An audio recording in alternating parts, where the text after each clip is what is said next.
Hi everyone, Kirby Fan here. As you can tell, this is quite a long video, so I figured I'd put this here at the start, just so it doesn't break the pace later on. If you liked the video, it would really help me out if you liked, commented, and rang the notification bell after subscribing, so you're notified whenever I upload. These numbers are critical for the channel, so it would mean a lot to me if you helped out. But only if you enjoy my content. Not gonna make you do anything you don't wanna do. So speaking of that content, here it is. If you ask somebody what their favorite era of Fire Emblem is, there's a decent enough chance that you'll hear people bring up the era that began with the GBA games and ended with either Shadow Dragon or New Mystery, depending on who you ask. I'm one of those people myself. I absolutely think that the series made some major changes, starting with Awakening. While I can't comment on New Mystery, as I've yet to play that one, and yeah, I know Chris is a thing and has an avatar. Awakening was not the first one that did it, but Awakening had a lot of other things that had changed. Every time I revisit Shadow Dragon, I can't help but feel that it's the end of an era, which is kind of ironic because it's a remake of the first game, the beginning, but stick with me, okay? I know I speak very highly of almost every game between Binding Blade and Shadow Dragon, but I don't want to let on that I dislike the other eras. Kaga's games were far from what I'd call consistent, but they were always innovating, daring to try new ideas to prevent the series from getting stale. The modern games, Awakening and onward, on the other hand, are far deeper. It's easy to get lost in these games due to the long list of things you can do, and making unit builds in each of them gives every playthrough a personal sense of identity. Sticking with the modern games for this video, because they're the most relevant, meaning I get more of that YouTube money! Awakening, Fates, Shadows of Valentia, and Three Houses, which of these is the best? This is quite a divisive question, believe it or not. All four of them have their fans that will defend them 100% of the way. Awakening and Three Houses both introduced so many to the franchise, and Fates made an effort to appease both the newcomers and the series' veterans, while Shadows of Valentia updated an older game that even many longtime vets were inexperienced with.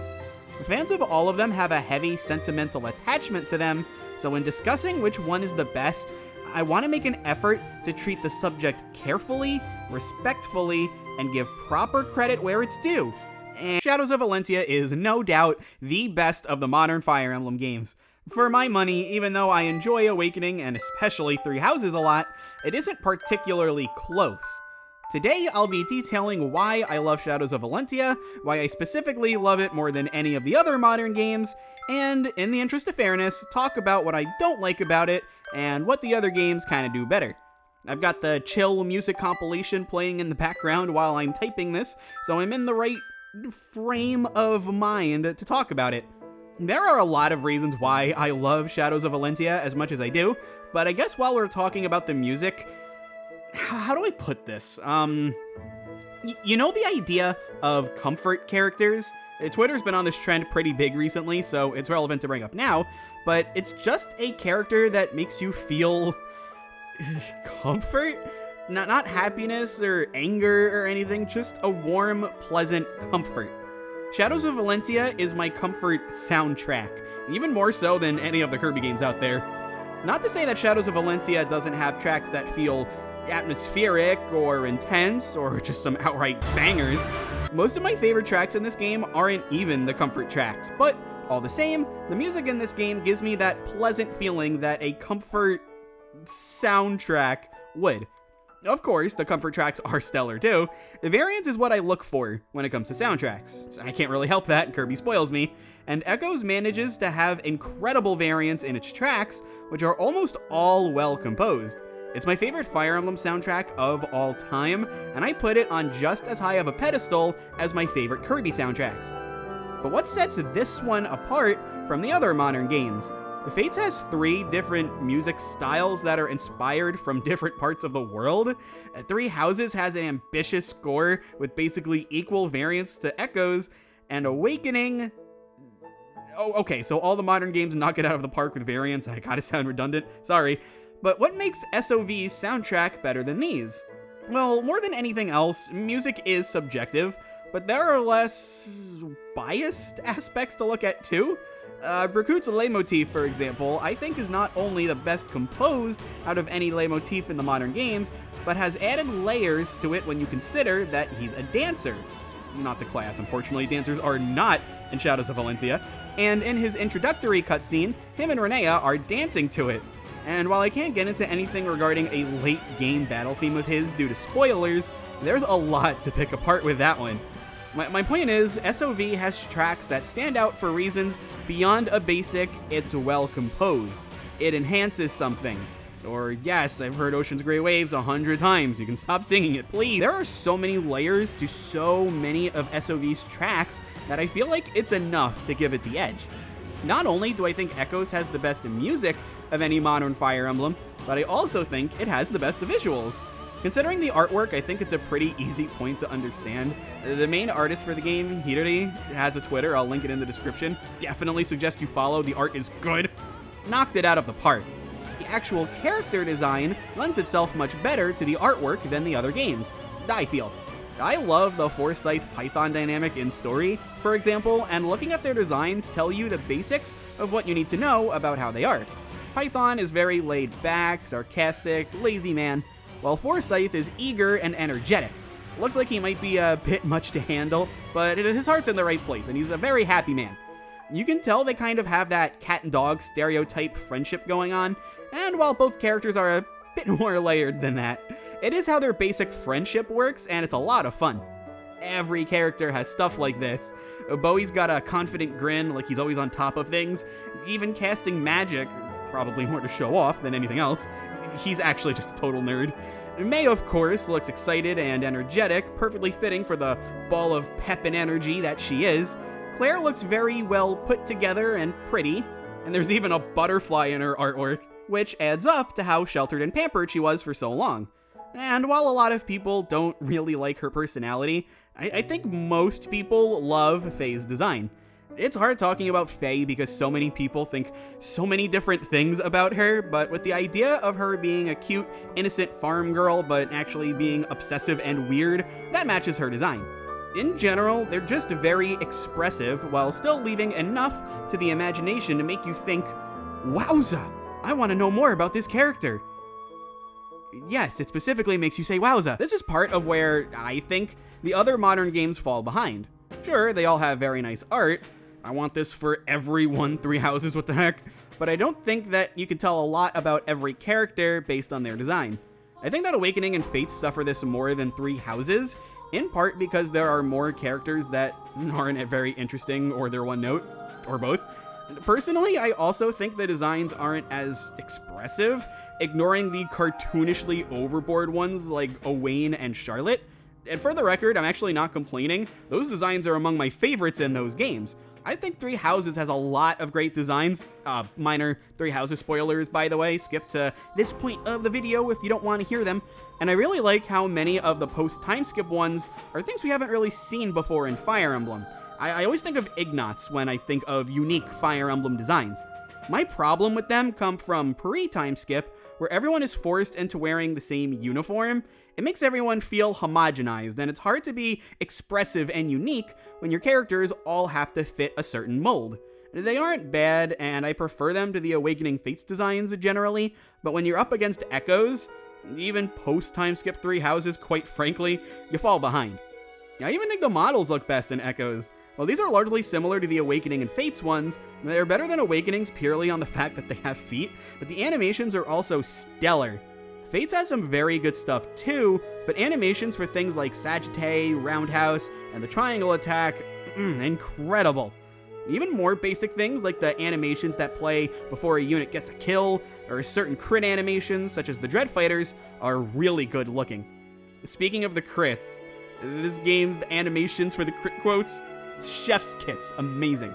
With all of that said, not only do I think Shadows of Valentia has the best music and visuals, we'll morph these points together and call it presentation, but I also think that, tell me if you heard this one before, I think it has the best story of the modern games.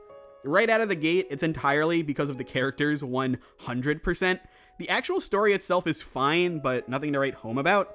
I might even prefer some of the Three Houses stories to it, based purely on what happens in the main events. It's rare that I love every character in a game, but I don't know, here we are. Great mains, great supporting cast, great villains, great minor characters, even some really fun, super memey extras that don't matter for the main story, but just add so much to the world of Valentia and the charm of the story itself.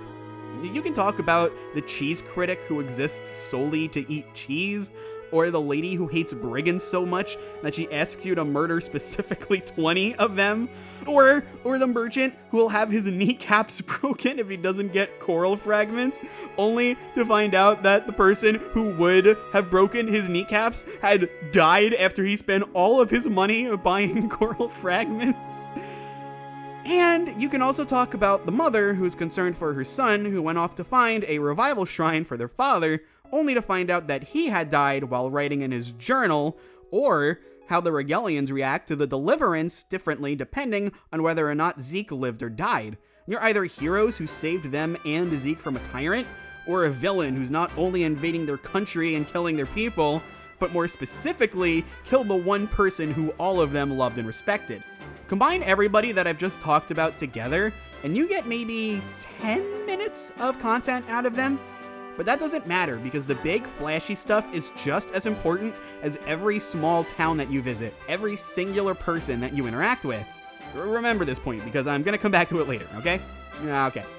Anyway, the actual playable characters all have tons of fun dialogue, and are always a blast to talk to.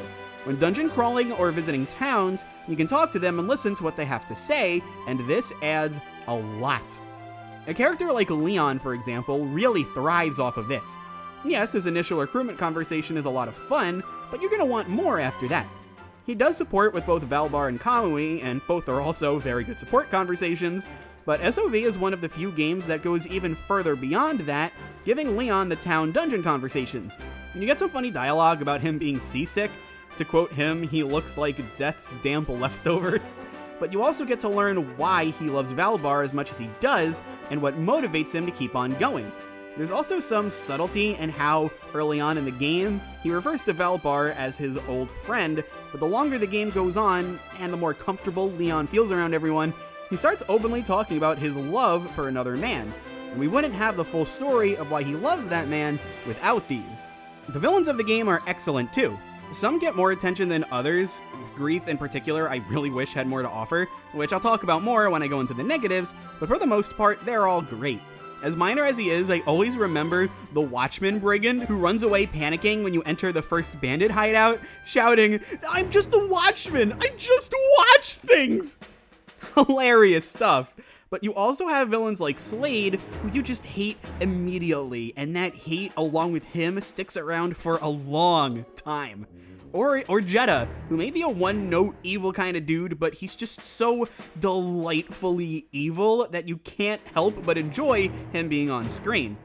My favorite of the villains is Berkut, and while he's gotten some flack recently about not being a very good character, I fully disagree. Or as Berkut would say, "Nothing but lies. Lies! Lies! Lies! Lies! Lies!" Berkut is prideful and arrogant. Yeah, his theme is called Pride and Arrogance. I can be quote-unquote clever and creative every once in a while too, you know. He has large ambitions, wanting to rule all of Valentia with Renea, his fiancée, at his side. But he only thinks this way because it's how he was raised. All that was ever asked or expected of him growing up was to be strong, to lead. It was put into his head that this is what matters, this is what you were meant to do. And when Alm shows up and he can't do anything about it, even beat this farm boy in a fight, it drives him insane. He breaks down, even disturbing Renea. His loss of sanity throughout the game grows and grows until it finally hits a peak where I can't talk about it, spoilers, but trust me, everything that leads up to that point is stellar. He is a perfect foil to Alm, and I love it. And of course, everybody agrees on this point. The voice performance, unbelievably good. And in general, while we're on the voice work, this is another thing everybody agrees on. The voice acting in this game is absolutely phenomenal. As a voice actor myself, I can't help but agree. Down the line, I want to make a video dissecting the acting in this game and just talk about why that is as good as it is, but for now, I'll just leave it at this. Every actor fits their character, gives it their all, and adds far more to the experience than plainly reading text ever would. For characters, this just leaves Alm and Celica, and... oh, we'll get to Celica later. Uh-oh. But, as for Alm, he's easily one of the best protagonists that Fire Emblem has ever had. He isn't a super deep, life-shattering character, but there's so much charm and kindness written for him that I can't help but love him. He takes his duty very seriously and wants to help as many people as he can. The conversation he has at the end of Act 1 with Mycin about the responsibilities he'll have to bear is one of my favorite parts of the whole game, straight up. That said, he isn't above having dumb conversations about Tobin with Gray like any friend would, or looking in the mirror and thinking about his looks while exploring around. When he meets Claire, he gets kind of annoyed at her for talking about cows and calling him a farm boy. He's nervous when he meets Clive, he gets flustered around Matilda, yearns for the approval of his grandfather Mycin. He's important, no doubt, but he's also just a guy, and he has his own wants and needs. When Clive asks him to lead the Deliverance, despite his own desires to make an impact, he doesn't immediately say yes. He gets nervous, he stutters, but once he sees everyone's faith in what he can do, he thinks about it, and then that's when he says yes. Later on, when Clive is doubting him for agreeing to Luthier's request to save Dorothea, Alm tells him it doesn't matter if someone's a royal princess or a random kid, their life matters. And while he understands that he can't save everybody, what's stopping him from trying? And when he eventually succeeds in saving Dorothea, Clive admits that he was wrong, and Alm's the better person for not only saying that he values the life of everyone, but also acts on it too. Remember what I said before about the little things mattering just as much as the big, heavy hitters? That is perfectly reflective of Alm's desires. He wants to, quoting him, make a difference in everyone's lives. Their stories, their struggle, their lives are all worth experiencing. No other Fire Emblem game, old or new, does this. Quite frankly, not very many video games do this, especially with this good of a presentation. Believe me, the art, the music, and especially the voice acting go a really long way to drive this point home. Kinda hard to compare the other modern games to this when I put it like that. They all have their high points, especially Three Houses, but even their highest moments don't compare to how well Shadows of Valentia handles everything. Of course, you don't need to do all the side stuff and just go through the story like normal. There's still a lot of great stuff, and most of my issues with it aren't any worse than my complaints regarding Awakening, Fates, or Three Houses. That said, since we only have the gameplay left to talk about, let's quickly brush over the negatives now, since there's a lot to say about the gameplay. I'll bring this part up first. I know people don't like Faye and are probably expecting me to bring her up here, but I don't know, I like her fine. She has to have a top 5 design for me in the whole game, but as far as her personality goes, I like her okay. She definitely contrasts with the more down-to-earth characters, but I thought it was pretty clear that she just kind of loved Alm and that was it. It wasn't until the fighting started that's when she began having the whole murderous vibes. Alm even says that he's worried that the fighting is getting to her, and that's pretty clear that's what they're going for. Best of all, in the Alm Faye A support, he also strictly tells her, "I like you, but I don't love you." Says outright, no, and I love that so much. That's the kind of rejection I only wish characters like Tharja or Perry would get. For some actual negatives though, as stellar as the presentation is, the cutscenes can, at times, look a little weird. I like a lot of them, but if there's one area the other modern games definitely beat it out in, it's the cutscenes. I guess Shadows of Valentia could have also used a few more supports, but I'll take the amazing supports that the game has over having too many like the other modern games. I didn't even get to talk about the supports, but trust me, they're great. We'll get into the weapon forging later, and while I thoroughly enjoy that mechanic, grinding for silver coins, it's just boring. This is hard to balance since if it's too easy to get the coins for forging, it's too easy to get broken weapons. I just kind of wish there was more to it than cutting grass in dungeons and hoping silver coins come out. You can also battle non-mandatory enemies on the world map that aren't terrors, and typically get 50 or so for winning, but that gets old pretty fast, if only because most of the encounters are serious pushovers. I think some kind of minigame, something along those lines, would help a lot, but that could just be the platformer aficionado in me talking. I know the minigames in Three Houses people aren't that crazy about, but I don't know, it's just an idea. While I love the characters and the world of Valencia, some are pretty weak. I mentioned Grief already, but only having 1 or 2 cutscenes before getting to his map really weakens the impact of beating him. All of the unimportant bosses feel exactly the same as the last one, depending on the route you're playing, with 2 bosses sharing the exact same dialogue. That last part, if nothing else, is kind of a cute callback to the older games having really boring bosses. Some of you may have noticed that I didn't mention Fernand yet, and while I kinda like him, he really only serves one purpose in the story, which is to tell Clive that he's an idiot. He's also, like, really crazy sexist. I hate that. And on that note, as I said, I love the world of Valentia, the little things, and even parts of the main story, but I just can't help but grimace hard whenever I think of how many times the driving force of the plot is save a woman from being locked up. There's Silk, there's Claire, there's Matilda, there's Est, there's Tatiana, there's a pretty important character who I can't spoil because it happens in Act 5, but needless to say, there's just way too much of this. And 2 of them have CGs, like, why? I'm sure I'll drive some people away when saying this. Joke's on you though, you're late into the video. But things like this are seriously why we need feminism. And no, Jesse being locked up too doesn't change anything.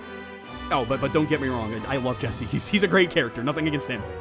To bring something up that the other game strictly did better, I really like the theme of bonds and friendship in Awakening. I know it's cheesy, but compared to the people are strong and can overcome anything of SOV, Awakenings was established right away and is a major throughout for the entire game. Also, I can't help but love cheese like that. Crom's dialogue might be corny, but that's why we love the nerd, right? As for Three Houses, without getting into much spoiler territory for that game, I much prefer the Dimitri Edelgard dynamic to anything that Echoes offers. Since they're the main 2, we can go with Alm and Celica. I even think that Claude having his own story that deals with the issues that neither of theirs addresses is a great touch, and adds to the experience. Speaking of Celica though, I brought her up before. Let's talk about Celica. Okay, I can't talk about why Celica really bothers me without getting into some spoilers, so to keep it brief, there are some things that she does and says in Act 4 that a lot of people, not just me, really don't like. It isn't that far off from what she's like in the rest of the game, so it's not quite out of character, but she seems like a very smart, reliable girl for most of the game, and her thought process throughout Act 4 doesn't seem right to me. But if nothing else, that's just Act 4. For Acts 1 through 3, and even a bit of Act 5, I like Celica a lot. Okay, we're, oh boy, really far into the video, and now we get to talk about the gameplay. Probably even more divisive than Faye, this game is absolutely nothing to the maps from a game that was released well over 20 years ago, by the time SOV came out. On normal, there isn't much strategy to this strategy game when it comes to where and how you position your units and what you have them do. On hard, it's a tedious struggle just to make it through some maps and survive the nonsense it throws at you. Is what I hear a lot anyway. And while sure, I can agree that normal mode is easier than hard, come on, I actually like how both are made. Normal is mostly similar to the original, just with the new mechanics and characters that Shadows of Valentia introduced, which makes it far less tedious than Gaiden. Now, I'm more of a fan of having one difficulty and having that be a good baseline. Again, Kirby spoils me, but the Kaga era of Fire Emblem did this really well too. But I like how SOV handles his normal mode well enough. Now, hard mode is when the gushing and the praising comes in. Unironically, I adore hard mode, and it's one of my favorite experiences having played any Fire Emblem game. And no, this is not with Milla's turn wheel abuse. I love the turn wheel mechanic, especially for a game as tricky and nonsense as SOV hard, but when you know what you're doing, you find yourself relying on it less and less. I find myself using Divine Pulse in Three Houses more so than with the turn wheel and Echoes, and while I haven't played 900 hours of that game or something, I've played it enough to kind of know what I'm doing. You know what game Shadows of Valentia hard reminds me of? Binding Blade hard, which is another controversial game in the series that I absolutely love. That game probably has even more nonsense than this game does. That's a part of why I love it as much as I do. It trusts you to know what your limitations are, plan accordingly around them, and still play efficiently. It isn't brutal to newcomers with things like a simple first chapter, houses to visit, and Marcus, but it's a tough, rewarding experience for those with the patience and intelligence to tackle it. Hard mode enhances that, but I don't want to talk about it much since this is an SOV video. But yeah, that kind of sounds a lot like Shadows of Valencia to me. It may seem like the game throws nothing but unfair nonsense at you, but with enough thinking and strategy, you can get by and win. I prefer the Binding Blade approach with varied maps and a lot of units to spice up any run, compared to SOV's simpler maps and smaller roster, but the feeling of satisfaction that comes from clearing a hard map feels just as good as doing it in Binding Blade. Unlike Binding Blade, I don't find Acts 1 or 2 to be that tricky though. Optimizing them might be hard, but since your units are weak and the game doesn't think you have a Jagan, enemies are much less of a threat to compensate. On Alm's route, you have the villagers to customize however you want, but to make that process easier, training up Lucas to be a knight with defense so high that most enemies can only deal 1 or 2 damage is a great way to sponge hits, weaken enemies, and kill them with someone else. Which is literally one of the 2 jobs that a Jagan should fulfill in a good Fire Emblem game. You also get the Levin Sword for whoever you make a mercenary, but that's less of a Jagan and more of an instant win button. They aren't always the same thing in every game, you know. For Celica's route, things aren't as simple, but once you recruit Saber, the idea becomes very simple. He tanks hits while your other units get kills. Saber should get some kills of his own, of course, because his class availability and even growths are insanely good, but nevertheless, he's very good at doing his job. Alternatively, once you get the Leather Shield, Bowie can act as a reasonably good defensive tank, although he won't be doing very much against the magic enemies of Act 2. Still pretty great for the pirates though. Of course, once your options open up on both routes, things get far more exciting. For example, Claire may not be very good due to her low strength, glances in general not being great, class promotion being late, and lack of concern for terrors on Alm's route versus Celica's, but her flying is always helpful, she'll never worry for speed, and her strength issues can be mitigated with a weapon. As a Lance user, she has to worry about Clive, Matilda, Lucas, Forsyth, I guess, and kind of also Zeke. But with weapon trading strats, she can reasonably fight enemies with weapons like the Rider's Bane, Steel Lance, or Silver Lance and do okay. She's just one example of a unit who, on the whole, isn't great, but is fun to use and can be made completely viable if you plan properly. On the playthrough I recorded for this video, I managed to promote just about everybody except for Bowie, who wasn't far off and promoted very soon after, before I made it to Jeddah. My turn count isn't incredible, but if nothing else, it's well below 500, which is what you need to unlock the in-game achievement of clearing it quickly. And besides, turn count isn't everything. For a game like this, I'd rather have a good time and find different ways to cheese it than do anything else. And believe me, cheesing this game is crazy easy. I mentioned Lucas and the Merc plus 11 sword combo for Act 1 before, but that's only the icing on the cake. In Act 1, you get the Ram Village boys to promote into a mercenary archer mage trio, or a Merc and 2 archers, who knows, but you also have Faye, who, being a girl, has different promotion options. While I've never liked gender-exclusive classes before, having Faye in Shadows of Valencia, something you didn't have in Gaiden, can get you an extra cleric. This helps Silk stay healthy while healing everyone, but also grants you the excellent Warp plus Rescue duo. Silk warps somebody in, they do big damage, and Faye rescues them out. She also learns Physic though, and if they don't need to be rescued, she can just heal them up from a safe space. The Faye can become other classes such as Mage and Pegasus Knight, but Cleric is easily not only her best, but also the most fun. We gotta get spicy now though, let's go. You're a mercenary, will eventually become a dread fighter with insanely good bases, res plus 5 to help with enemy mages, high witches, and of course, access to swords. If you give them a silver sword, preferably a forged one, if only because forging is really good, and train them up with it for a while, they get access to Roundhouse, an unbelievably good skill that grants them 4 might, 20 hit, 20 crit, 20 avoid, and halves the enemy's defense and res, just for the heck of it, during that round of combat, all for a mere 7 HP. You can only activate it on player phase, but probably that's all you'll need while your Silver Sword Dread Fighter destroys everything else on enemy phase. And anything that survives? There's just more people to roundhouse later. That doesn't even come close to comparing to the strength of the Archer class, though. Archers as it is, with a weapon equipped, have 1 to 4 range, which is already absurd, but once they promote to Sniper, they gain 1 extra movement and 1 to 5 range. Celica's desert maps become a lot more tolerable when you have Leon handle everything himself. But if you want double the fun, you can turn Atlas into an archer and have him help. He'll only have 1 to 4 range, but hey, fun is fun. The real kicker is Hunter's Volley. In case you don't know, for the cost of 8 HP, you're given 1 might, 15 hit, 10 crit. Sounds good, but not super impressive.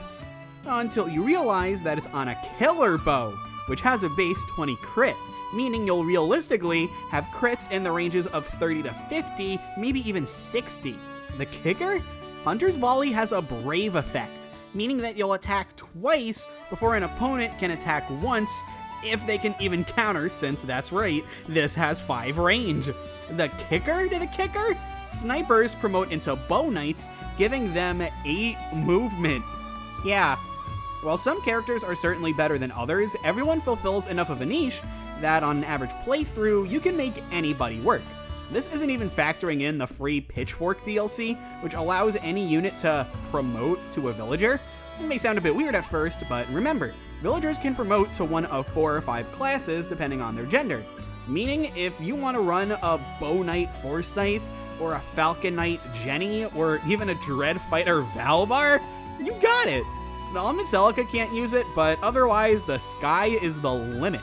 Fire Emblem is great not only for the story that the game tells, but also the story that you get to tell.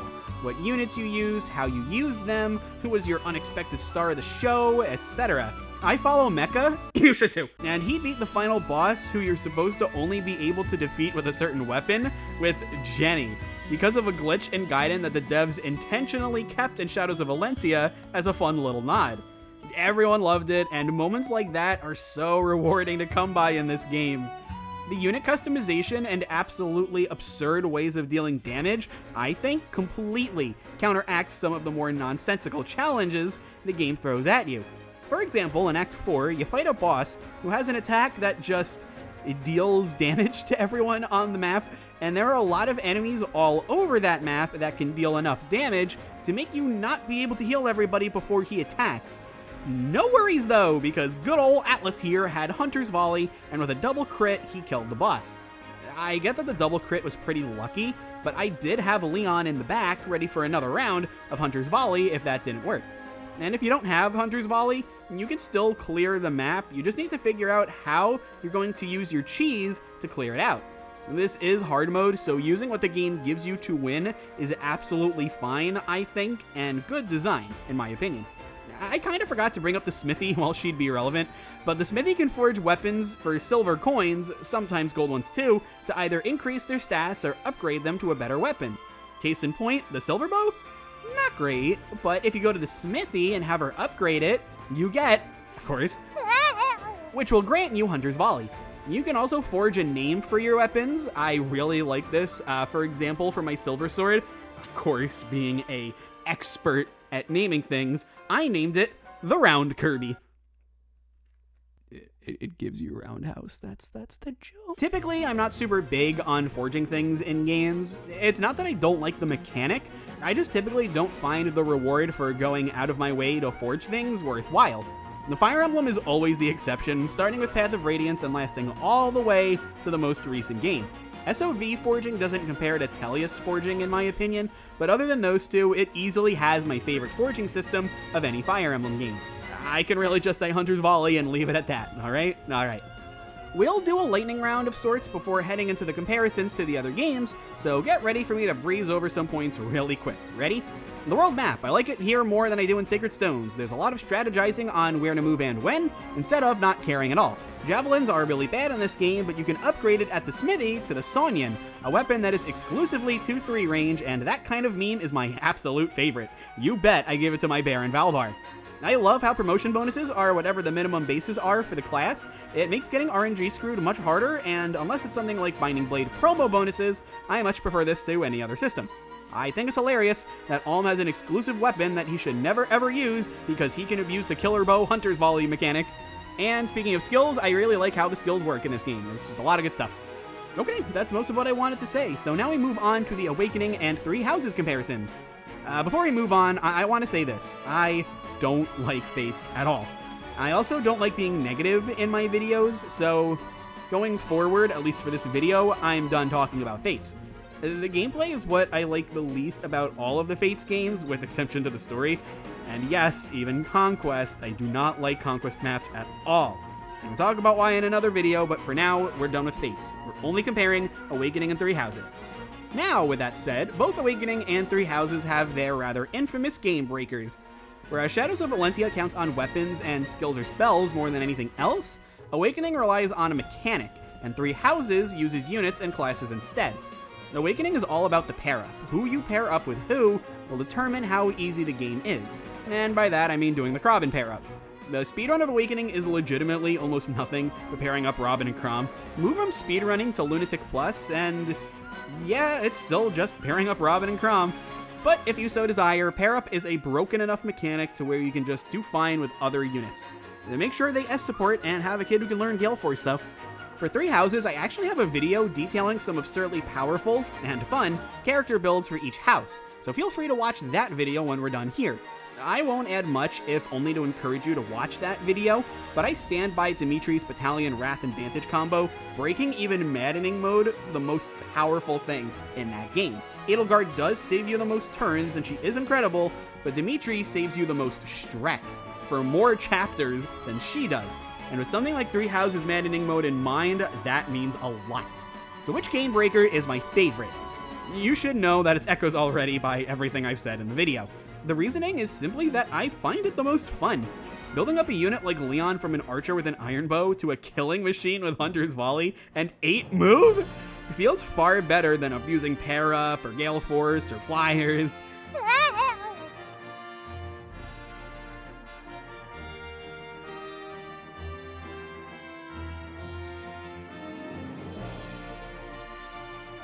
I also legitimately prefer SOV's maps to Awakenings and Three Houses. They may be better designed, but I always find myself using more game-specific stuff when playing SOV's maps compared to the others.